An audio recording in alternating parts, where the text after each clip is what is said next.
Hello everyone. आज की class में हम आपका एक बहुत ही इम्पोर्टेंट टॉपिक डिस्कस करने वाले हैं, जो कि है षट क्रियाकाल।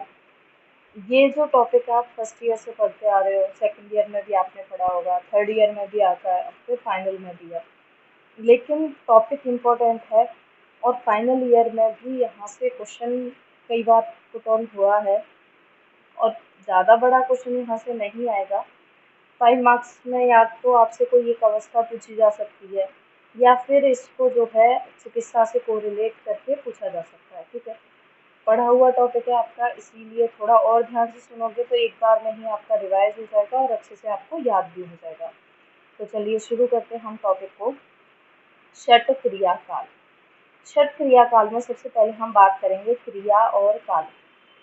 तो क्रिया से आयुर्वेद में या षट क्रिया काल में क्रिया से क्या समझा गया है या क्या क्रिया को बताया गया है। क्रिया का मतलब है चिकित्सा और काल का मतलब है उचित समय। तो क्रिया काल से आप क्या समझोगे? जो चिकित्सा का उचित समय है, या फिर मैं लोकल लैंग्वेज में बोलूँ तो क्रिया काल से आप क्या समझ सकते हो कि समय रहते जिसकी चिकित्सा कर दी जाए। आपके सामने कोई रोगी है, आपको रोग दिखाई भी दे रहा है उसका, ठीक है, आपको रोग दिखाई दे रहा है और आप उसी टाइम उसकी चिकित्सा करो, इंतज़ार ना करो कि जब बढ़ेगा तब देखेंगे, तो उसको आप क्रियाकाल समझ सकते हो। यानी कि समय रहते आपने जो चिकित्सा की वो क्या है? क्रियाकाल। सामान्य शब्दों में क्या है? चिकित्सा का जो उचित समय है, यानी कि जब रोग होगा तभी तो आप चिकित्सा करोगे, ना तो उससे पहले करोगे। और ऐसा भी नहीं है कि बहुत टाइम हो गया, 2 साल पुराना हो गया और फिर करनी। तो चिकित्सा का जो उचित समय है, जिस समय पे चिकित्सा की जाए, वह क्या है? क्रियाकाल। दोष विषम होकर जिस क्रम में रोग उत्पन्न करते हैं उन्हें ही क्या कहते हैं? क्रियाकाल कहते हैं। यानी कि जब भी वात पित्त कफ तीनों में से कोई अपनी विषम अवस्था में जाएगा, चाहे वो कम हो चाहे वो ज़्यादा हो, फिर उनसे जो रोग उत्पन्न होगा, तो उस रोग उत्पन्न होने का जो प्रोसेस है, जो क्रम है, वही क्या है? क्रियाकाल है। क्रियाकाल की इम्पोर्टेंस क्या है? तो क्रियाकाल के ज्ञान से कुपित दोषों की प्रारंभिक अवस्था में चिकित्सा करके उन्हें शीघ्र ही शांत कर सकते हैं। सही बात है। षट क्रियाकाल में आप 6 अवस्था पढ़ोगे, संचय, प्रकोप, प्रसार, ऐसे करके 6 अवस्थाएं आएंगी। तो अगर आपने रोग को उसकी संचय अवस्था में ही पहचान लिया या प्रकोप में पहचान लिया, तो जितनी जल्दी आप उनकी इनिशियल स्टेज में ट्रीटमेंट करोगे, उतना ही वो रोग क्या होगा? जल्दी ठीक हो पाएगा।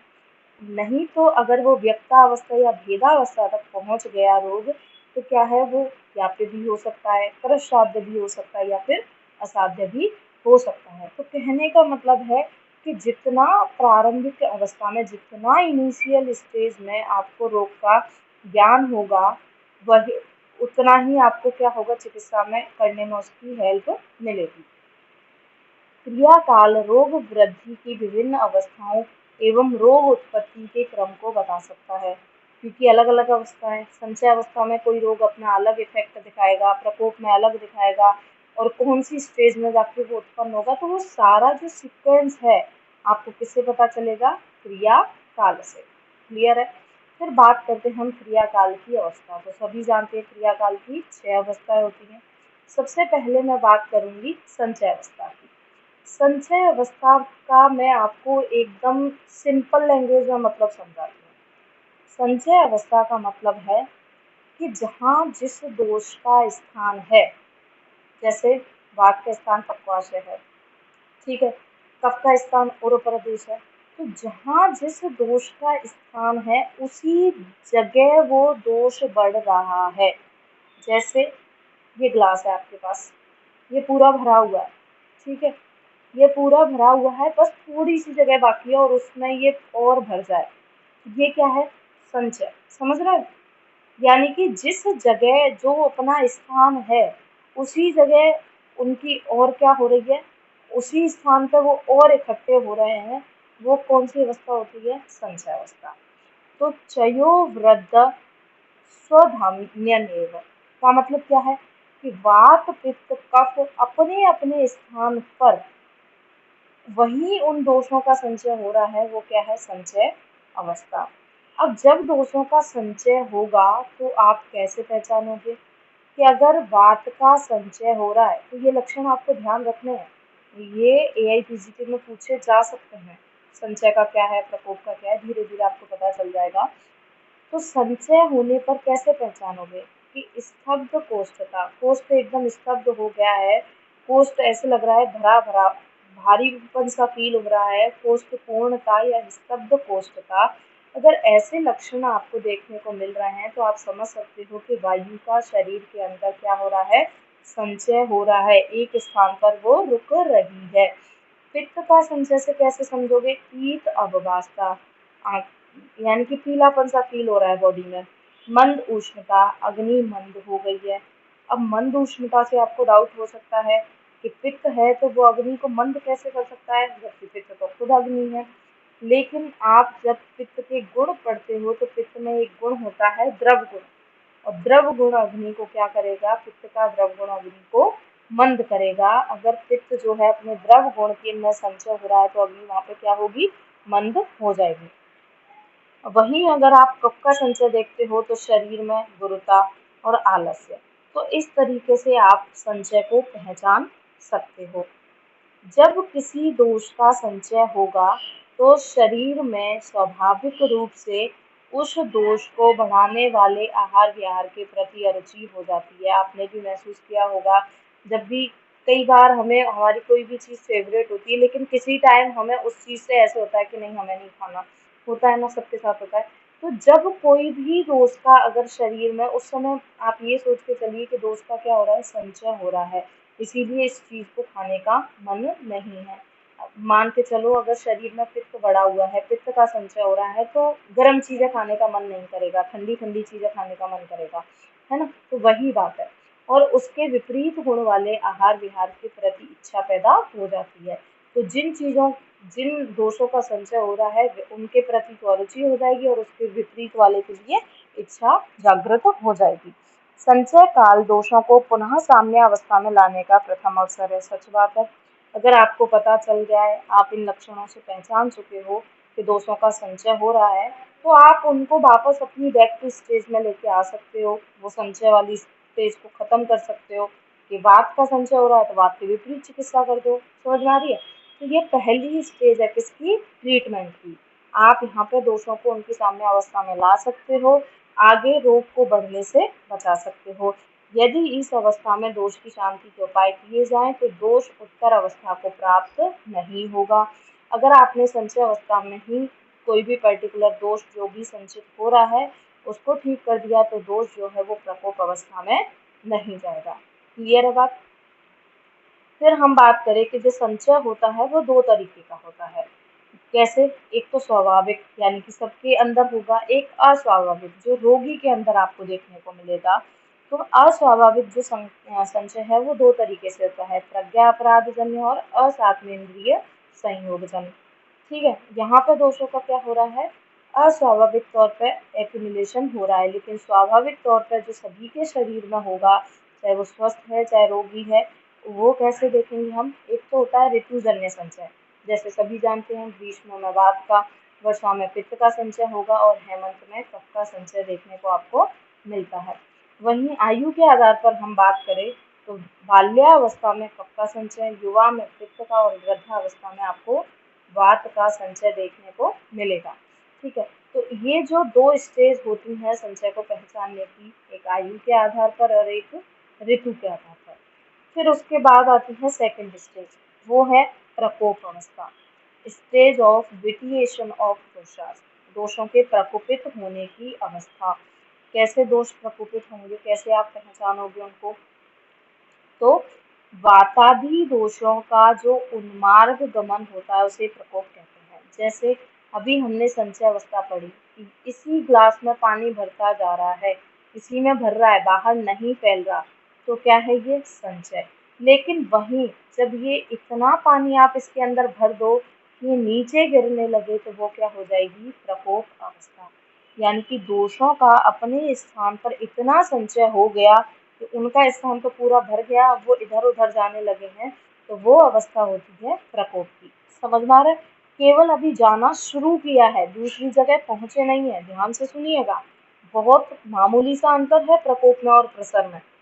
केवल जाना शुरू किया है, उन्मार्ग गमन शुरू ही हुआ है, फैलना शुरू ही हुआ है, अभी पहुंचे नहीं है। तो प्रकोप में क्या होगा? कोपस्तु उन्मार्ग गमिता, यानी कि वातादि दोषों का जो उन्मार्ग गमन होता है उसको हम क्या कहते हैं? प्रकोप अवस्था कहते हैं। कैसे? संचित दोष जब विलीन हो जाए या अन्यत्र गमोन्मुख हो जाए तो उसे प्रकोप कहते हैं। यानी कि अब वो इतना संचित हो चुका है कि उसे अब हार कर दूसरी जगह जाना ही पड़ेगा, तब आप उसको कौन सी अवस्था कहोगे? प्रकोप की अवस्था कहोगे। प्रकोप अवस्था में जो दोष अभी तक स्वस्थान में ही संचित थे वह फैलने और प्रकोपित होने लग गए। यानी कि संचय में क्या हो रहा था? उसी स्थान पर थे, अब बढ़ने लग गए और बढ़ने लग गए और बढ़ने लग गए, तो उनका क्या होगा? अब वो इधर उधर जाएंगे, फैलेंगे। वही पानी के ग्लास वाला एग्जाम्पल, समझ में आ रहा है? तो प्रकुपित दोष उन्मार्गामी हो जाते हैं तथा अपने अपने लक्षणों को प्रकट करने लगते हैं। अब कैसे? जैसे वायु थी, पहले इसी स्थान पर थी, तो वो बढ़ती गई, तो अब वो यहाँ जा रही है, यहाँ जा रही है, सब जगह जा रही है। तो जहाँ जहाँ जाएगी वैसे वैसे लक्षण दिखाएगी। ठीक है, तो जैसे जैसे प्रकोप होगा या जिस दोष का प्रकोप होगा वैसे ही आपको लक्षण देखने को मिलेंगे। क्लियर है? इस अवस्था में चिकित्सा अगर नहीं की तो दोष अगली स्टेज यानी कि प्रसर अवस्था को प्राप्त हो जाएंगे। वात के प्रकोप के लक्षण आप कैसे पहचानोगे? अब इधर उधर जा रही है यानी कि चल गुण होगा, तो गमन करेगी तो क्या होगा? शोध होगा कोष्ठ में, और वायु गमन कर रही है, संचार हो रहा है, ये भी लक्षण आपको प्रकोप की अवस्था में देखने को मिलेगा। फिर उसके बाद यही वायु पित्त में क्या होगा? अम्लिका, बार बार ऐसे उसको उद्गार, जैसे बोलते हैं ना खट्टी डकार आएंगी, बार बार उसको उद्गार आएगी, अम्लिका उद्गार आएगी, खट्टापन सा फील होगा, प्यास ज्यादा लगेगी, परिदा बर्निंग होगी। कफ का प्रकोप होगा तो खाना खाने का मन नहीं करेगा, और क्या है? जी मिचलाएगा, हृदय क्लेश, ऐसे उसको लक्षण देखने को आपको मिलेंगे। फिर उसके बाद आते हैं इसके भेद प्रकोप के। तो प्रकोप के दो भेद होते हैं, एक तो चय पूर्व प्रकोप और एक अचय पूर्व प्रकोप। क्या मतलब है? यानी कि एक तो संचय के बाद प्रकोप होता है, एक बिना संचय के ही प्रकोप हो गया।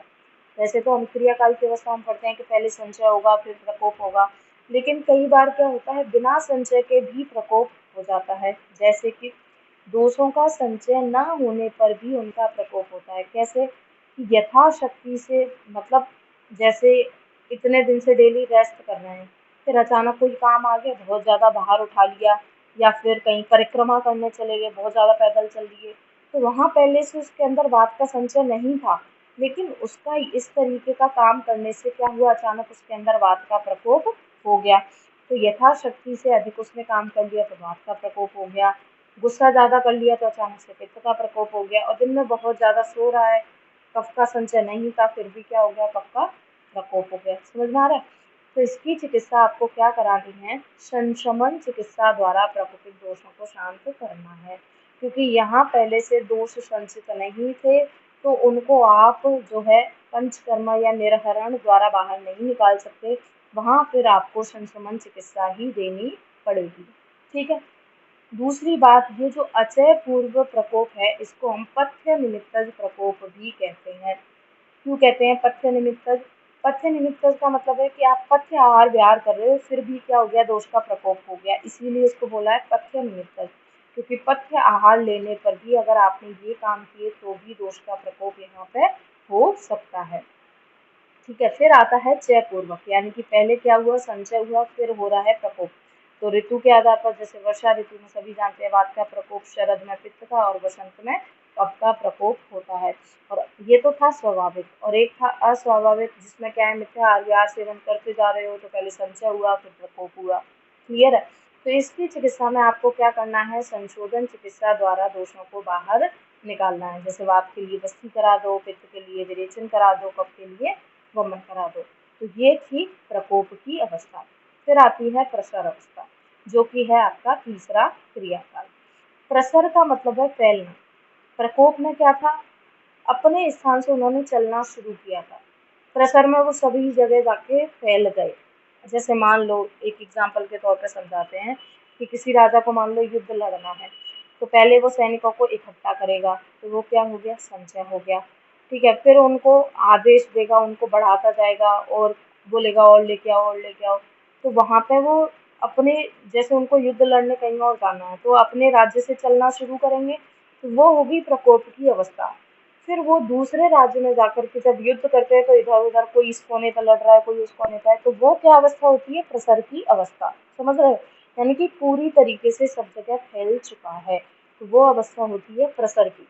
इस अवस्था में प्रकुपित दोष प्रसर कर संपूर्ण शरीर में क्या है, फैल चुके हैं। अपनी जगह से निकले थे, यात्रा करना शुरू किया, कोई कहीं हाथ में चला गया, कोई सिर में चला गया, कोई पैर में चला गया, सभी जगह फैल गए। यदि प्रकोप अवस्था में उसकी चिकित्सा नहीं की, जो कि दूसरी स्टेज थी, वहां उसकी चिकित्सा नहीं की, तो दोष एक स्थान से चल करके यत्र तत्र फैल जाते हैं।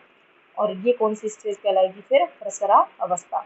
अब इसका एग्जाम्पल कैसे बोला है कि जिस प्रकार पिष्ठी व किण्व को मिलाकर फर्मेंटेशन करते हैं ना, तो चावल ले लिया और किण्व को मिलाकर के रखने पर कुछ टाइम बाद आपने देखा होगा कि फर्मेंटेशन होता है, तो जो, जैसे कि डोसा का जो वो बनाते हैं, हम बैटर बनाते हैं, तो वो क्या होगा, जो भी कंटेनर है उससे इधर उधर गिरने लग जाता है। तो उसी प्रकार प्रकुपित दोष अपने स्थान में कुछ काल तक रहने के पश्चात अपने स्थान से जब बाहर आने लगते हैं, तो उसको क्या कहते हैं, हम प्रसर अवस्था कहते हैं। क्लियर है, समझ में आ गया। लेकिन हमेशा याद रखना है, प्रसर के लिए जिम्मेदार हमेशा वायु ही होगी, क्योंकि पित्तम पंगु कफम पंगु पंगवो मल धातव। क्योंकि बिना वायु के पित्त और कफ अपनी जगह से हिल नहीं सकते, उनके हाथ पैर नहीं दिए भगवान ने, उनके अंदर चल गुण नहीं है, केवल एक वायु ही है जो पित्त को उसकी जगह से खींच के लाएगी, कफ को उसकी जगह से खींच के लाएगी। तो वायु ही प्रसर कराएगी और किसी में दम नहीं है प्रसर कराने का। तो वात का जब शरीर में प्रसर होगा तो पेट में गुड़गुड़ की आवाज आती है, सुना होगा आपने। पित्त का प्रसर होता है तो उष्णता, बर्निंग सेंसेशन होते हैं, जलन होगी, ओस जोश होता है, और क्या होगा, ऐसे लगेगा कि गला जल रहा है, धुएं जैसी प्रतीति होती है। कफ का प्रसर होने पर अरुचि होगी, अविपाक खाना जो भी खाया है वो डाइजेस्ट नहीं होगा, भारीपन रहेगा, और क्या है, सर्दी भी हो सकती है। तो ये जो हमने पढ़े हैं संचय, प्रकोप, प्रसर, इन तीनों के डिफरेंट डिफरेंट आपको लक्षण याद रखने हैं। एआईपीजीटी में ये पूछे जा सकते हैं। क्लियर है। फिर बात आती है इसके भेद, तो याद रखना है, 2 मार्क्स में पूछा जा सकता है केवल कि प्रसर के कितने भेद होते हैं। तो प्रसर कितने प्रकार का होता है, 15 प्रकार का होता है। और ऐसे याद करने की जरूरत नहीं है कि वात, पित्त, कफ, रक्त, फिर वात, पित्त, इस तरीके से याद करने की आपको जरूरत नहीं है, एक बार नजर कर लीजिएगा। बस इतना याद रखना है कि ये 15 प्रकार का होता है। यह चिकित्सा का तीसरा अवसर है। आपको तीसरी बार मौका दिया है कि आप यहाँ पर रोग को ठीक कर सको। अगर आप यहाँ भी ठीक नहीं कर पाए तो रोग क्या होगा, और ज़्यादा बढ़ जाएगा, आगे की स्टेज में पहुँच जाएगा। क्लियर है। अब थोड़ा सा आप ये देखिए कि प्रकोप और प्रसर में अंतर क्या होता है। जैसे कि आपने देखा होगा सर्दियों में आपने किसी बर्तन में घी रख दिया तो वो जम जाता है, फिर आप उसको गैस पे रख के पिघलाते हो, तो जमे घी को जब आपने उबाला और फिर वो पिघला, तो क्या था, वो प्रकोप। लेकिन वही घी जो है, इतना आपने जलाया उसको, इतनी अग्नि दी कि वो बर्तन से बाहर निकलने लग गया, तो वो क्या है, प्रसर। समझ में आ रहा है कि उसी जगह बढ़ रहा है, प्रकोप हो गया। पहले संचय हुआ, फिर उसी जगह और बढ़ने लगा और बढ़ने लगा, वो प्रकोप हो गया। फिर इतना बड़ा कि फैलने लग गया, तो वो हो गया प्रसर। क्लियर है। फिर आती है चौथी स्टेज, जो कि है चतुर्थ क्रियाकाल। अब यहाँ से आपसे 5 मार्क्स में क्वेश्चन अलग से पूछा जा सकता है, जो कि स्तन संचय अवस्था होती है। क्या होता है इसके अंदर कि प्रसर अवस्था को प्राप्त हुए दोष की चिकित्सा अगर आपने नहीं की, तो वो फैलते हुए स्रोतस में विगुणता। अब जहाँ देखो प्रसर में हो क्या रहा है, कि दोष इधर उधर फैल रहे हैं।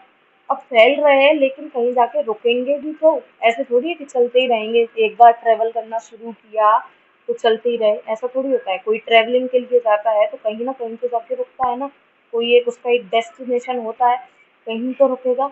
तो वही होता है स्थान संचय में, कि प्रसर में जो जिन्होंने चलना शुरू किया वो कहीं जाके रुकेंगे। अब रुकेंगे, दूसरी की जगह वो मेहमान की तरह आया है, दूसरे के स्थान पर वो मेहमान की तरह आया है, तो वो उसको डिस्टर्ब तो करेगा।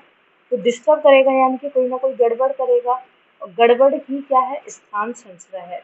जैसे कि प्रसर अवस्था को प्राप्त हुए दोष की अगर आपने चिकित्सा नहीं की तो दोष फैलते हुए स्रोतस में विगुणता पैदा करेंगे और शरीर के किसी स्थान या अवयव में रुक जाएंगे।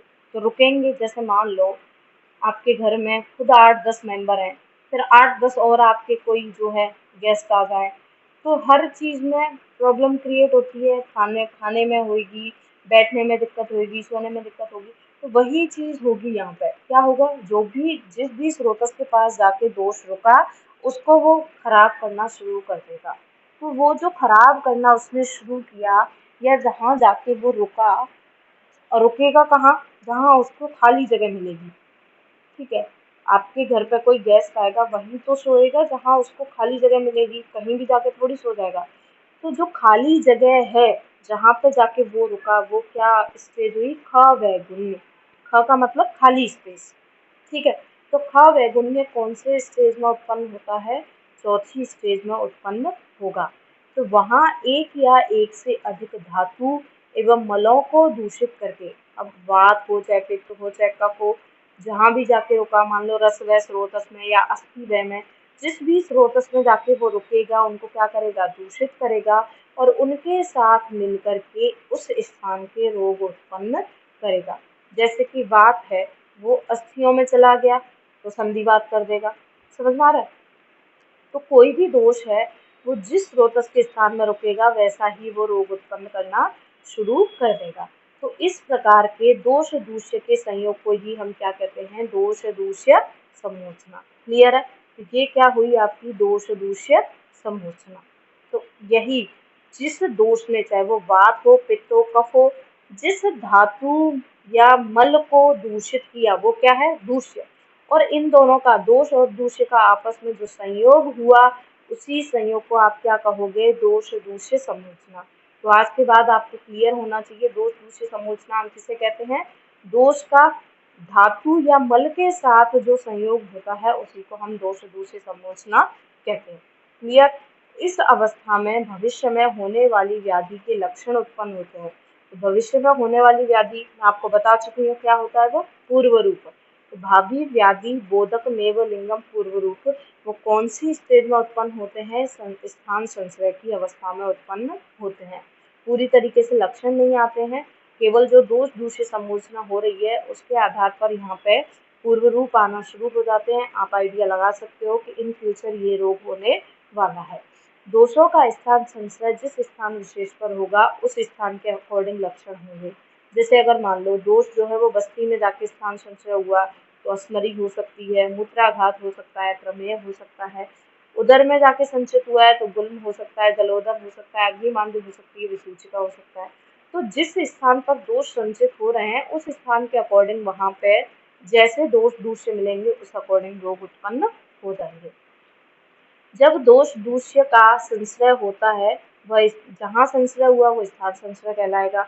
दोष दूष्य समोचना वहीं होगी। इम्पोर्टेंट बात, दोष दूष्य समोचना मैंने अभी बोला कि गेस्ट कहाँ सोएगा बैठेगा, जहाँ उसको खाली जगह मिलेगी। ऐसे थोड़ी है कि सोफा है, सोफे पे 4 लोग बैठे हैं, जगह ही नहीं है, वहाँ उनकी गोद में आके थोड़ी बैठेगा, नहीं। जहाँ खाली जगह मिलेगी, खाली सीट मिलेगी, वहीं आके बैठेगा। तो उसी तरीके से यहाँ पे कॉन्सेप्ट चलेगा कि दोष दूष्य समोचना उसी जगह होगी जहाँ ख वैगुण्य होगा। ख वैगुण्य की उत्पत्ति निदान के विशिष्ट अंश के कारण होती है। ध्यान कीजिए, मैंने आपको विकल्प संप्राप्ति में अंशांश कल्पना पढ़ाई थी ना, बिल्कुल वही कॉन्सेप्ट लगेगा कि आपने कोई स्पेसिफिक निदान का सेवन किया जिससे उस स्पेसिफिक जो रोग है, दोष है, उसका प्रकोप हुआ, वो संचित हुआ, उसके विशिष्ट अंश के कारण वहाँ पर ख वैगुण्य उत्पन्न होगा। दोष वहाँ जाके रुकेगा, दूषित को दूषित करेगा और स्थान संशय या दोष दूष्य समोचना वहाँ पर होगी। क्लियर है। तो ख वैगुण्य के कारण ही दोष स्रोतस में रुक करके स्रोतो दृष्टि उत्पन्न करते हैं। क्योंकि ऐसा उन्होंने, दोष कैसे डिसाइड करेंगे कि मैं रक्त में जाऊं कि मैं रस में जाऊं, कोई ना कोई उनके पास कारण होगा ना, रसवय को दूषित करने का या अस्थिव्य को दूषित करने का या शुक्रवय को दूषित करने का। कोई तो आपने ऐसा निदान सेवन किया होगा जो वो उसी स्रोतस के पास गए। ऐसा उनके अंदर कोई मेमोरी थोड़ी है, वात के अंदर ऐसी कोई मेमोरी थोड़ी है कि मैं रक्त के पास जाऊं या किसके पास। आप निदान सेवन करोगे, उस आधार पर वो उस स्रोतस के पास जाकर के स्रोतस दृष्टि करेंगे। क्लियर है। फिर अतः स्थान संशय की प्रथम स्थिति में तो क्या होगा, खवैगुण्य, और द्वितीय स्थिति में स्रोतोदृष्टि होती है। तो ये भी बात आपको याद रखनी है, पहले स्रोतोदृष्टि नहीं होती है, पहले तो दोष अपने लिए रुकने की जगह ढूंढेगा, और जगह ढूंढना ही क्या है, खवैगुण्य। जब उसने जगह ढूंढ ली तो वो उनको डिस्टर्ब करना शुरू करेगा, और वो डिस्टर्बेंस ही क्या है, स्रोतोदृष्टि। तो आपको क्लियर होना चाहिए, पहली स्टेज में स्थान संस्कृति में खवैगुण्य होगा, दूसरी में स्रोतोदृष्टि होगी। दोष दूषित समूचना से ही स्थान अनुरूप व्याधि प्रारंभ हो जाएगी, यानी कि अभी हमने पढ़ा कि जहाँ रुकेगा वैसा रोग होगा। अतः संशय अवस्था भावी व्याधि की पूर्वावस्था है। तो जैसे जैसे जहाँ जाके रुका वैसे ही उसके पूर्व रूप आना शुरू हो जाएंगे। स्थान संशय अवस्था चिकित्सा करने का चौथा अवसर है, और इसे आप क्या कहते हो, चतुर्थ क्रियाकाल, यानी कि प्रोड्रोमल फेज ऑफ डिजीज और stage of localisation of disease कह सकते हैं। क्लियर है। फिर उसके बाद आती है व्यक्तावस्था। व्यक्तावस्था पांचवा क्रियाकाल। इसमें क्या होगा, पूरी तरीके से लक्षण आना शुरू हो जाएंगे, यानी कि जो निदान पंचक की जो रूप स्टेज होती है, लक्षण वाली स्टेज होती है, वो पूरी तरीके से इसके अंदर आ जाएगी। तो व्याधि का स्पष्ट रूप से व्यक्त हो जाना ही क्या है, व्यक्तावस्था। व्याधि का प्रव्यक्त रूप ही क्या है, यानी कि पूरी तरीके से सिम्टम आ गए कि ज्वर है, अतिसार है, गुल्म है, रक्तपित्त है, कामला है, जो भी रोग आप बोलो, उसके पूरी तरीके से वहाँ सिम्टम आ चुके हैं। लक्षणों के प्रकट हो जाने से रोग के विशेष नाम से संबोधित आप उसको कर सकते हो, यानी कि जो स्थान संशय अवस्था थी वहाँ पूर्व रूप आ रहे थे, आप क्लियर आइडिया नहीं लगा सकते थे कि अश्मरी होगा, प्रमेय होगा, मूत्रपरक्ष होगा, लेकिन यहाँ आप क्लियरली उसको नाम दे सकते हो, उसे डिफाइन कर सकते हो। जैसे कि संताप हुआ तो ज्वर कह दिया, गुद मार्ग से बहुत ज्यादा अति द्रव सरण हो रहा है तो अतिसार कह दिया, नेत्र और त्वचा में पीलापन है तो उसको आप कामला कह दोगे। ठीक है, यानी कि यहाँ पे डिजीज का क्या हो गया, मैनिफेस्टेशन हो गया, डिजीज का पूरी तरीके से सिम्टम आ गए, उसका एक नाम बन गया। फिर आती है भेदा अवस्था, जो कि है छठी अवस्था। इसमें क्या होगा, यह चिकित्सा का छठा काल है। यह रोगोत्पत्ति की वह अवस्था है जिसमें व्याधि अनुतीव्र, जीर्ण या असाध्य हो जाती है। कहने का क्या मतलब है कि इस स्टेज में आपको ये पता चलेगा कि रोग साध्य होगा, असाध्य होगा, कृत साध्य होगा, सुख साध्य होगा, यहाँ आप उसको पता लगाओगे। अगर रोग है इस स्टेज से और भी बढ़ गया, यहाँ भी आपने ट्रीट नहीं किया, तो वो भेदावस्था तक जाएगा और रोग असाध्य हो सकता है। जैसे कि इस प्रकार जब शोष, विद्रधि आदि व्रण रूप को प्राप्त हो जाते हैं, तब उस समय चिकित्सा का छठा काल होता है। यानी कि पहले केवल शोथ था, विद्रधि बनी, फिर उससे जाके उसमें व्रण बन गया, यानी कि उसका छठा काल आ गया है। रोग आगे बढ़ता ही जा रहा है, असाध्यता की ओर जा रहा है। जैसे व्यक्तावस्था में रोग के लक्षण उत्पन्न होते हैं, वैसे ही भेदावस्था में रोग के भेद उत्पन्न होते हैं। सुनना ध्यान से, जैसे व्यक्तावस्था में केवल आपको ये पता चल रहा है कि ज्वर है, लेकिन जैसे ही रोग भेदावस्था में गया तो आप ये कह सकते हो कि वातज ज्वर है, पित्तज ज्वर है, या कफज ज्वर है, या सन्निपातज ज्वर है। समझ रहे हो, तो भेदावस्था में उसके भेद आ गए। जैसे व्यक्तावस्था में केवल रक्त पित्त आपको दिखाई दे रहा है, लेकिन भेदावस्था में आप उसे बता दोगे ऊर्ध्व है, अधोग है, या फिर वातज है, पित्तज है, इस तरीके से यहाँ पे आप बता सकते हो। ठीक है, तो यहाँ पे उसके भेद आ जाते हैं, अर्थात किस दोष की प्रधानता है, कि रोग तो है लेकिन वात की वजह से कौन सा दोष मेनली बढ़ा हुआ है, किसकी प्रधानता है, वात की, पित्त की, या कफ की। तो वो आप कौन से स्टेज में बता सकते हो, भेदावस्था में। इसे हम क्रोनिसिटी या कॉम्प्लिकेशन भी कह सकते हैं। उनकी उपद्रव होंगे तो रोग असाध्यता की तरफ जाएगा, क्रॉनिक होता जाएगा, जीर्ण होता जाएगा। कौन सी स्टेज में होगा, भेदा अवस्था में। क्लियर है। फिर हम देखते हैं इसका चिकित्सा में महत्व। क्या महत्व है इसका, क्रिया काल से आप इतना तो समझ गए कि ये है क्या, चिकित्सा का अवसर। यहाँ पे आप रोग को ट्रीट कर सकते हो। सुश्रुत ने षड क्रिया काल के माध्यम से चिकित्सा का अवसर आपको बताया, पहले ही बोला कि ये प्रथम अवसर है, द्वितीय अवसर है। जिस प्रकार तरुण वृक्ष को अल्प श्रम से समूल नष्ट किया जाता है, किया जा सकता है। जैसे कोई पौधा है एकदम छोटा है, आप उसे हाथ से उखाड़ के काट सकते हो, हटा सकते हो, डैमेज कर सकते हो। उसी प्रकार प्रथम क्रिया काल में चिकित्सा करने से दोष विषमता जो हो रखी थी वो क्या हो जाएगी, खत्म हो जाएगी। दोष जो है सामने हो जाएंगे तो आगे रोग नहीं हो पाएगा। और यदि रोग उत्पन्न हो भी गया, मान लो प्रकोप प्रसर तक भी स्टेज पहुंच गई, तो भी क्या होगा, एकदम हीन बल रहेगा और रोग आराम से सुख साध्य होगा। लेकिन वहीं आप उसने उस पेड़ को बढ़ाते गए, इतना बढ़ा लिया कि उसकी जड़ें जमीन में बहुत फैल गई, तो उसको काटना मुश्किल हो जाएगा ना। सेम वही है कि आप ट्रीट नहीं करोगे, रोग बढ़ता गया तो उसको ट्रीट करना उतना ही क्या हो जाएगा, मुश्किल हो जाएगा। फिर बात करते हैं क्रियाकाल और चिकित्सा की। चिकित्सा का मुख्य उद्देश्य क्या होता है? चिकित्सा को आप, मैंने आपको पहले ही बताया कि एक लाइन में आपको चिकित्सा डिफाइन करनी, क्या बोलोगे? संप्राप्ति का विघटन, जो भी रोग की संप्राप्ति बनी उसका विघटन कर दो, उसका नाश कर दो, वही क्या है? चिकित्सा। रोगोत्पत्ति की प्रक्रिया, जैसे जैसे रोग हुआ, जो भी सीक्वेंस था, जो भी प्रोसेस था, वो प्रोसेस आपने खत्म कर दिया, डैमेज कर दिया, वो क्या है? चिकित्सा। अतः चिकित्सा 3 प्रकार से की जाती है: दोष प्रत्यानीक, व्याधि प्रत्यानीक और दोष व्याधि प्रत्यानीक। मतलब जैसे कि जब दोष दूष्य समूर्छना के अनुसार ही, ये बात मैं पहले कर चुकी हूँ आपसे, मैंने आपको जब निदान पंचक पढ़ाया तभी भी वो बात की हुई है हमारी इस बारे में। जब दोष दूष्य समूर्छना के अनुसार ही, कि वात दोष था, उसने पर्टिकुलर उस दूष्य को दूषित किया, उसी के अकॉर्डिंग अगर लक्षण की उत्पत्ति हुई है, अर्थात प्रकृति सम सम्मेत मूर्छना हो, तो उसको हम क्या कहते हैं? दोष। तो उसकी हमें चिकित्सा कैसे करनी है? दोष प्रत्यानीक। यानी कि वात दोष है तो आपको वात की ही चिकित्सा करनी है, समझ रहे हो? पित्त और कफ की नहीं करनी है, क्योंकि संप्राप्ति कैसी है? प्रकृति सम सम्मेत, जैसा होना चाहिए था रोग उसी अकॉर्डिंग हुआ। लेकिन जब दोष दूसरे समूर्छना के अकॉर्डिंग लक्षण की उत्पत्ति नहीं हुई, यानी कि दोष कुछ था, दूसरे कुछ था, लक्षण आपके सामने कुछ और ही आया, जैसे कि वातुष प्रमेय वाला एग्जाम्पल मैंने आपको दिया था, विकृति विषम संवेद, तब व्याधि के अनुसार व्याधि प्रत्यानिक चिकित्सा करनी चाहिए। यानी कि कब तो आपको दोष को ध्यान में रख के चिकित्सा करनी है और कब आपको रोग को ध्यान में रख के चिकित्सा करनी है, उसकी बात यहाँ पे की गई है। निदान परिवर्जन या दोष का शोधन समन ही दोष प्रत्यानीक चिकित्सा है।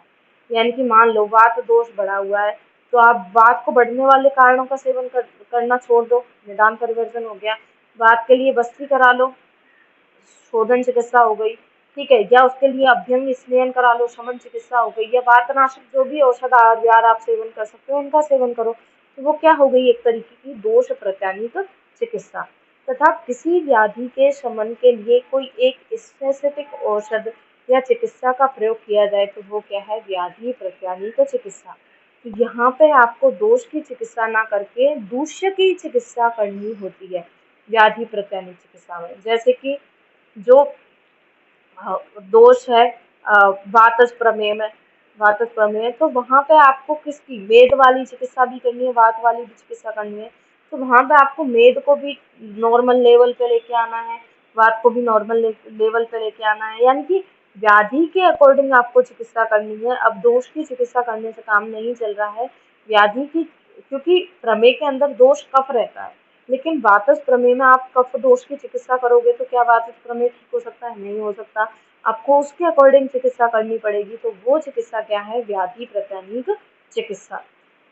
अब थोड़ा डिटेल में बात कर लेते हैं दोष प्रत्यानीक चिकित्सा और व्याधि प्रत्यानीक चिकित्सा क्या है।